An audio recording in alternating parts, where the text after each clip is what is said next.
Hello, listeners, and welcome to episode 4 of Clash of the Correspondents. James, am I right? Is it 4 or is it 3? It's 4. 4, perfectly right. The show where we bring on two correspondents who have a game against each other this weekend to talk about their specific teams. It gives us a bit more insight into clubs that we don't talk about as much necessarily on the daily, weekly podcast. This week, who do we have, James? We have at Spirit Blues, Sean, how are you? Our Everton correspondent. I'm all good, thanks, James. Cheers, pal. And we've got Bradley Parker at Parker_Bradley, our Wolves correspondent. How are you, Bradley? I'm all good. A bit invisible life, but I'm here. Yeah, we need your voice more than we need anything else, and your thoughts on Wolves. I think both as Everton and both Everton and Wolves fans, you should be happy with the last kind of form from running from the back end of last season, and for Wolves, especially the European form this season as well. How do you feel about the season so far, Sean? Is that for me? Yeah. Oh, sorry, for Sean. How do you feel about the season so far? It's been a little bit disappointing, to be honest. The team's just not playing as well as we'd obviously have hoped for going into the season, and it feels like that, the win that we got against Watford, we ground it out. It was solid, more than spectacular. Crystal Palace, we felt like going into that game that they were there to be beat. We should have been getting 3 points. And a game against Aston Villa, I'm still not sure I'm over it, to be honest. The defending was just really, really poor on the 2 goals, and we struggled to create clear-cut opportunities. And then when we finally did, good old Theo Walcott blazes over from about 6 yards. Yeah. I'll be honest with you, Sean. That wasn't the response necessarily I was expecting, based on the fact that your defensive record from the back end of last season to this season has been really good. The form for Everton, bar Villa, in terms of the results, has been good. And from an outsider's point of view, I would have almost thought that you might put the Villa game aside as a blip and then back to doing well as Everton from next week. Well, I think if we'd have played better against Crystal Palace and if we'd have played better against Watford, then that would be the case. But it's just very much, there's too many players who just are off form. Richarlison's been poor in all 3 games, really poor. Against Watford, I remember seeing a stat, and he made 5 passes. That was all he completed in there. Wow. He was on the pitch, and he was rightly hooked by Marco Silva. Sigurdsson's, Gylfi always works hard. He always puts himself about, but he's not really creating anything at all outside of set pieces. But then against Watford, he put 2 on a plate for Richarlison, 2 really good headed opportunities, and Richarlison doesn't even hit the target. Palace, we created very, very little clear-cut chances, but Gylfi himself had one after, I think it was only 5 or 6 minutes in. And it's just the technique that he used to try to finish. And this is a guy who knows how to put the ball in the back of the net, but it was a really, really bizarre attempt at finishing. And they all keep doing that. Theo was side-footing whilst he was leaning back against Villa. And like I said, Richarlison, who's normally he's got a head in Richarlison. He's good in the air, but he couldn't even hit the target against Watford with his 2 chances.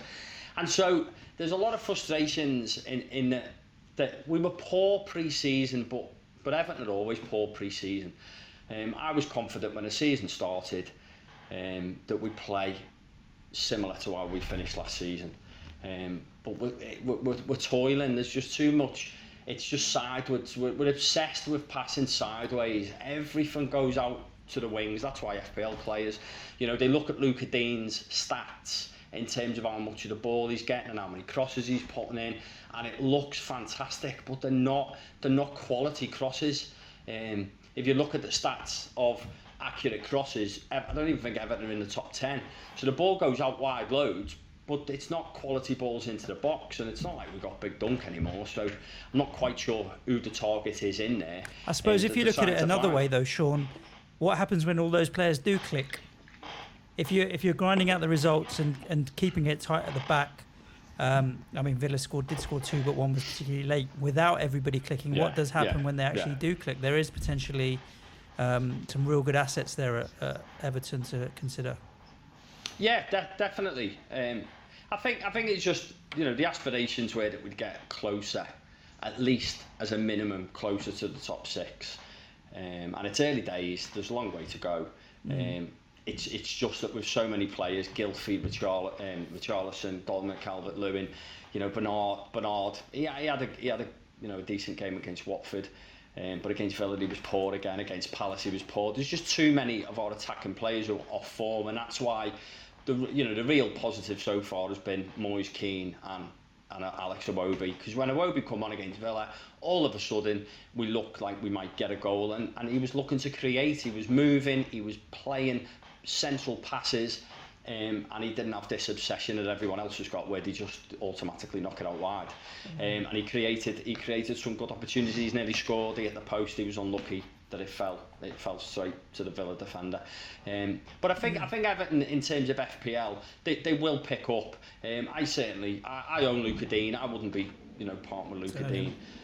But in terms of Gylfi Sigurdsson, I think it's you're relying on his reputation and his historical haul of points more so than the eye test, so to speak. Yeah. Sean, can I jump in there? It's fascinating you saying about obviously playing the ball into the wide areas and this obsession with kind of ball retention at the moment. With respect to the 3 teams you've played so far, you would expect to dominate the ball, and you've got 2 very good attacking fullbacks. You would maybe make a case that even outside sort of Liverpool and City, possibly the best pairing of fullbacks in the country. Why not use them?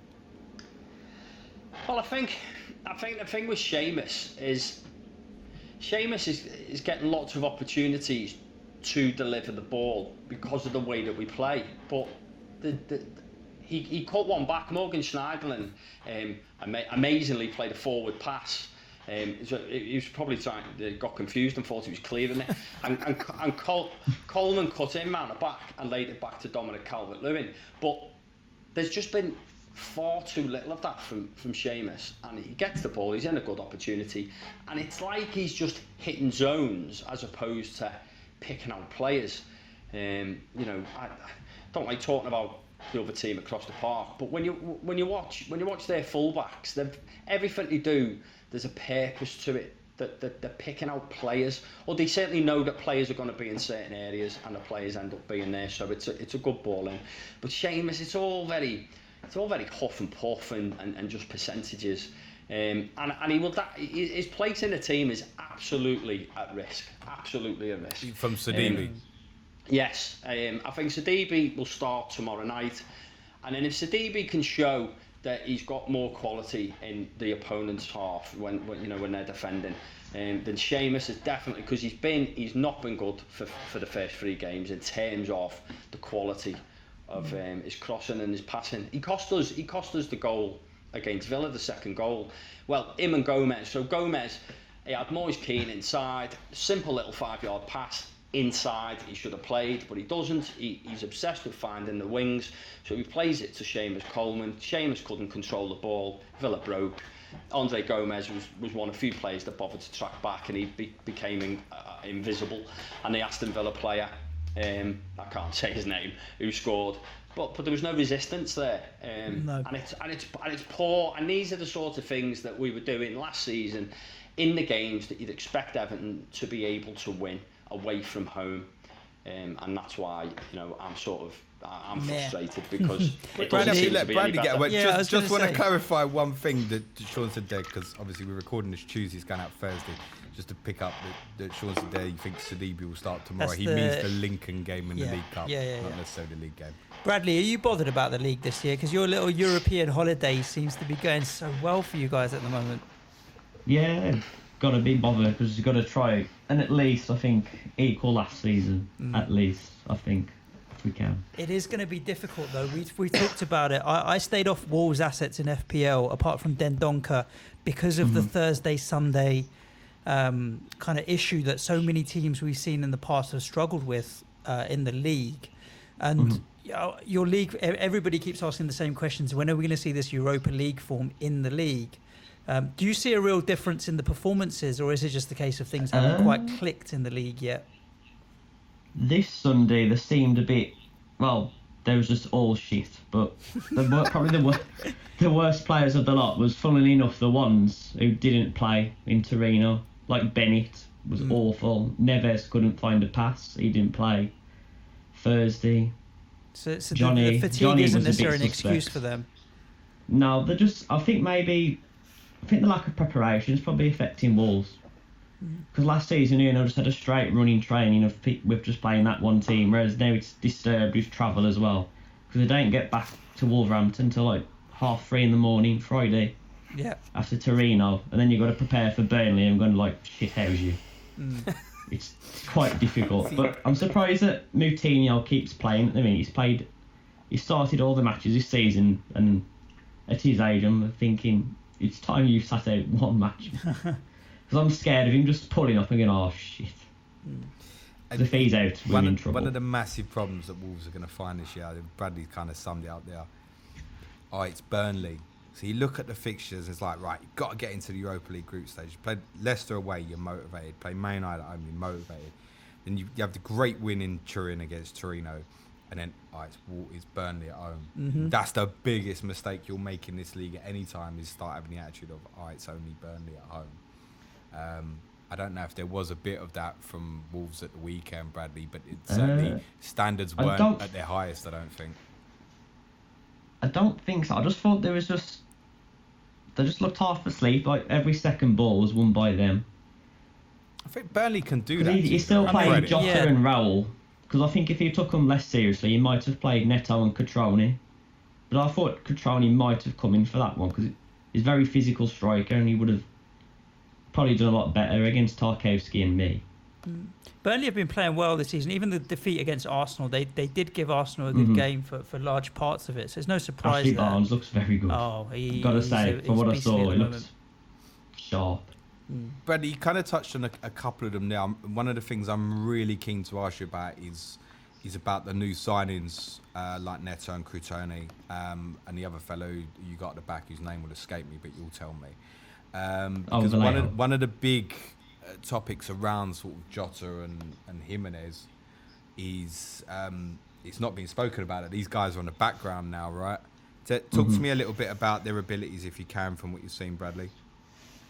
Cutrone, from what I've seen so far, looks a very useful striker. Very physical, strong. He doesn't really give the opponent time to breathe, which I think is what Nuno likes in his forward players. Because a lot of the ones he's brought into the club, like Raul, he just doesn't stop. He's got a good aggression about him as well. Definitely a penalty box player. Because for Milan, I think last season he had averages about 4.5 touches in the box per match, which is the second most of their team last season.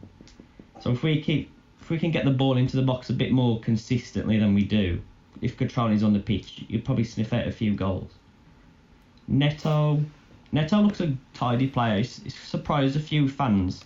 Because I think there was some people thought it was one of them signings that, Mendes gives you where he had a brown envelope signing, where you just sign him to keep him happy.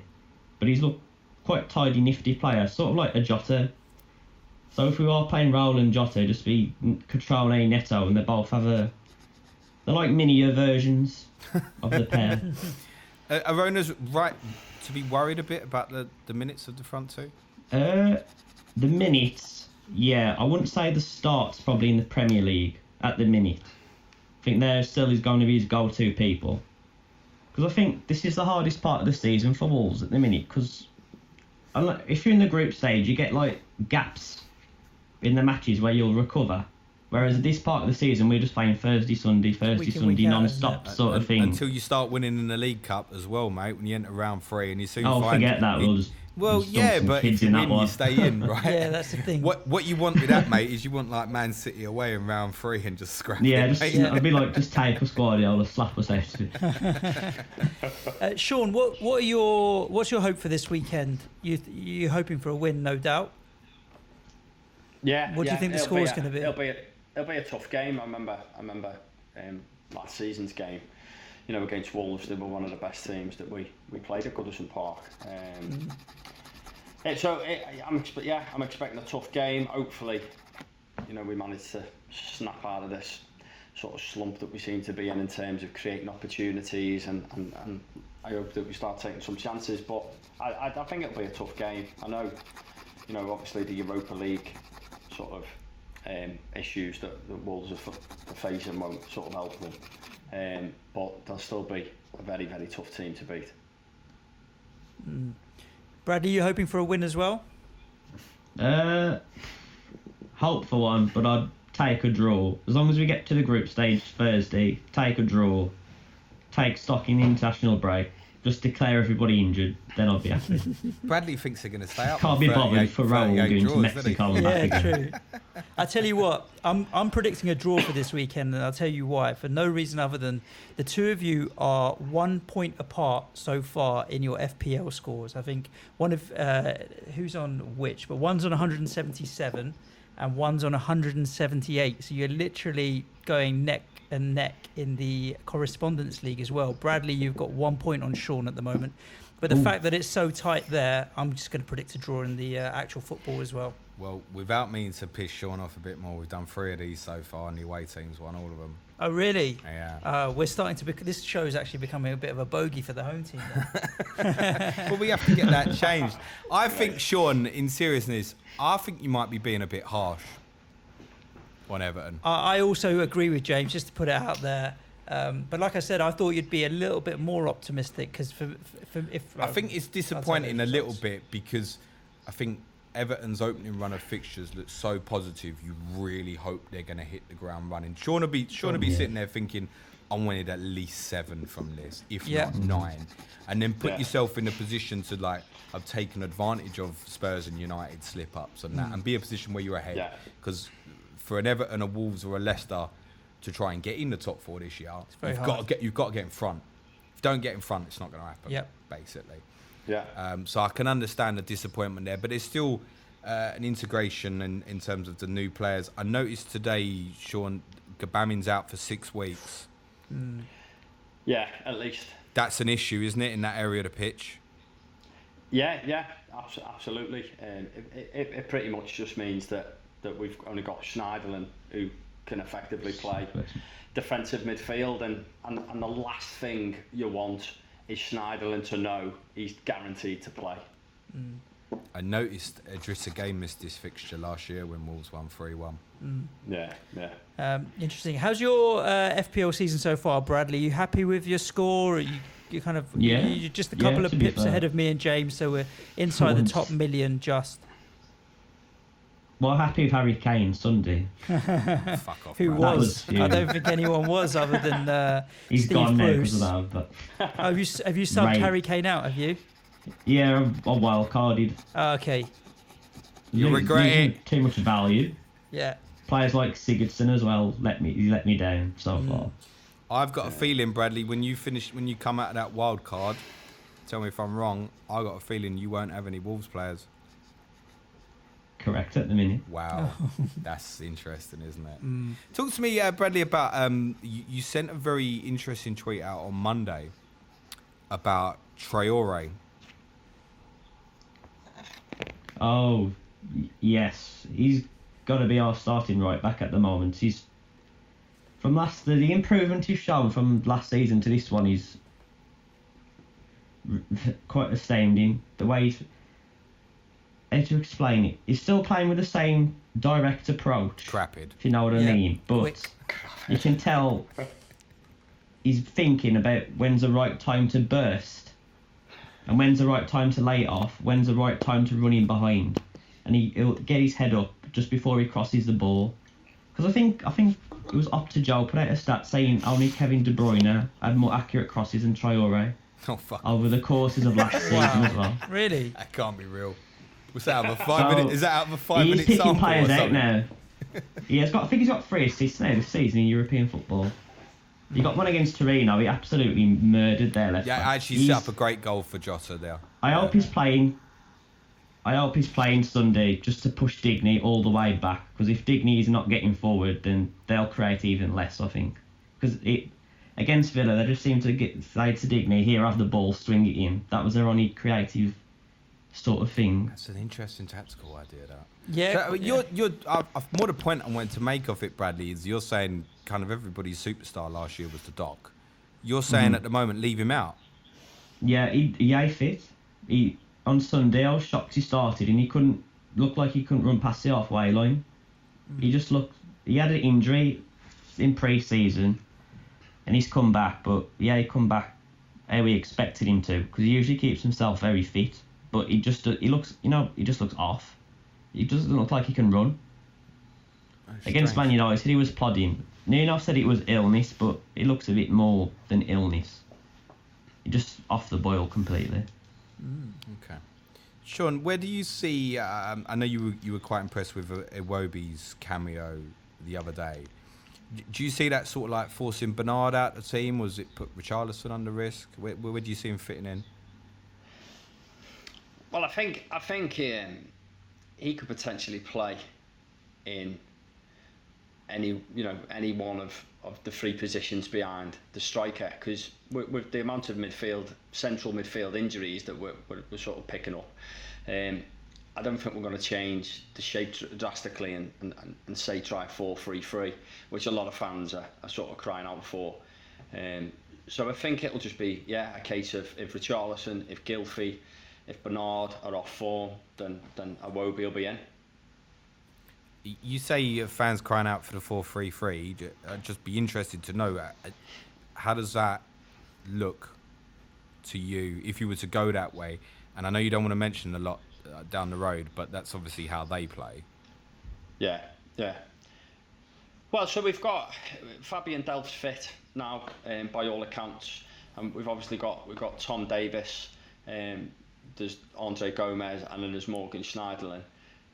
So I think in terms of the way they play their 4-3-3 is the three in the middle, they press very high, win the ball back through interceptions more so than tackling per se. But Schneiderlin can't play that type of game. He's one that sits in front of the back four, so I don't see him being able to play in a three in the middle, in a 4-3-3. Which then means that you're only really gonna try it in games where you're gonna have a lot of the ball. You're gonna be able to close down the opposition and overpower them. So it wouldn't surprise me if we play it tomorrow night in the cup. But in the league, I just don't see it, because we can't afford to lose any more central midfielders. But I know the fans want to see. They want to see something different than this 4-2-3-1 that effectively we only play because of Gylfi. But the problem I have is if you take Gylfi out, who scores the goals? And creativity. And creates them as well. Takes the calls. We spoke on the main pod about keeping Bernard in that team because he's capable as well. Like he's got good vision. Bernard is a tidy player. Whereas I think you've got a lot of players at the moment, Richarlison, Iwobi, Ken, Calvert-Lewin, they want to run in behind, right? Someone's got to feed the pass if that's the way you're going to play. So I think like Sigurdsson and Bernard and then plus two quick ones has a better balance. And I think that will probably end up being Ken and Richarlison or Iwobi. I don't really know at the moment. Or if he wants to play with two out and out quick wingers. You would think if he does want to lean the way the supporters want to and go to a 4-3-3, then having sort of Iwobi and Richarlison either side of Ken sounds great. But then Sigurdsson doesn't fit in the team, and neither does Bernard. This is the so challenge. You know what? A little bit of luxury, right? The squad's going to need a little bit of integrating. I think like Delph is going to have to hit the ground running. He's obviously a very experienced player. I think you were quite impressed what you'd seen of Gabam in early doors, so it's a bit of a blow. Yeah, it's a big blow because he was very much signed as the direct replacement for Garner, albeit he's got a slightly different profile to Garner, there's not too many Garners about in terms of his ability to intercept and win tackles. His success ratio for winning tackles is obscene. But this was the thing. A lot of Evertonians were on Twitter when we get beat by Villa, almost making out that we lost because we missed Garner. But it was nonsense, because when Garner played for us, if Garner was in that game against Villa, it would have been exactly the same. because Garner was invariably the one that the opposition would allow Everton to give the ball to, because they knew he wasn't really going to break them down, because he didn't have that range of passing. And in the early minutes that Gbamin's played for Everton, you can see he's very, very comfortable on the ball, and he's very direct, which again is something that we missed against Villa, and I think potentially we'll miss it against Wolves unless Iwobi plays, because we're just too easy to read, too predictable. We'll just knock it wide. We'll try and get crosses in the box, and I don't even know why we bother, because we've got nobody in there that can, Dom's but then not. That's massively off-putting for Dean owners. You saying that? Yeah, I think Lucas Dean's potential is with clean sheets and the fact he takes so many of our corners and free kicks. But people should absolutely definitely be aware of the fact that the team is it's just not attacking as well as last season, and even last season we did have these type of issues, like I say, in away games where or any game where we were facing what they call a low block. That's where we really struggled creativity wise, and it's it's continued into this season. And Wolves, Bradley, are presumably going to provide that low block that Sean speaks about this weekend. Yeah, all this sounds like music to my ears, to be honest, for the way we play away. Yeah, interesting. I feel like it's a fixture that timing wise it feels like it suits Wolves a little bit better. I think Wolves could do away with the easy fixtures right now. We say it so often. One of the big things for Wolves this year has got to be beating some of the raising shit. Yourselves for playing those at difficult Goodison games. is tough for anybody at any time. When's the last time you conceded home goal, Sean? February. I know, and 6 months. You're still sitting there depressed. Come on, man. Yeah. It's not all bad. Not all bad. Guys, we're going to wrap up the show there, but we wanted to say thanks again for all the support and help on Twitter and the articles you're writing and sharing. Brad, I'm a big fan of this winners and losers format for this year as well. I had an interesting read this today as well, because that's just literally gone live. But I say today, that would be 2 days ago now. Yeah, We're getting a bit confused with our days. Hopefully, are you going on Thursday to the home leg? No doubt, Bradley. Yeah, sure. Yeah, so hopefully definitely. you come through that, because I really. Hopefully, I'll get stabbed up by some mad Italian or something. No, you won't. They'll be fine. We'll never see you mate. again. But yeah, I really hope you guys win, because when clubs like Everton's and Wolves and what have you get a chance in Europe, we've got to give it a go. So no, I genuinely want and good Wolves luck to for do the well. weekend as well. Thank you. Yeah. Anything to add, James? Cheers, boys.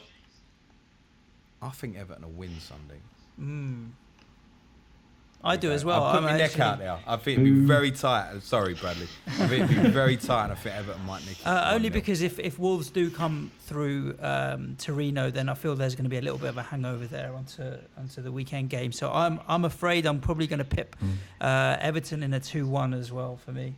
Get your money on Wolves, guys. There we go. Very much. Cool. So we're back next week with Clash of the Correspondents. Who do we have on next week? We ain't got anyone next week. It's international break. We don't know what we're doing yet, but we'll come up with something.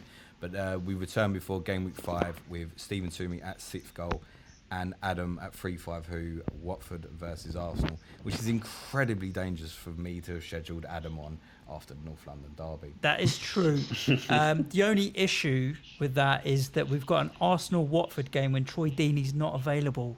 Those games are just not the same without Deeney's abusiveness, is it? Bad times. There we go. Guys, thanks for tuning in. Stay tuned to all the content. Tomorrow we'll be back with the final plan where James and I run down the last-minute transfers and changes that we're making in all of our teams. Other than that, ciao for now. Cue music. Thanks, James. Bye, guys. See you later. Ciao. Thanks, guys.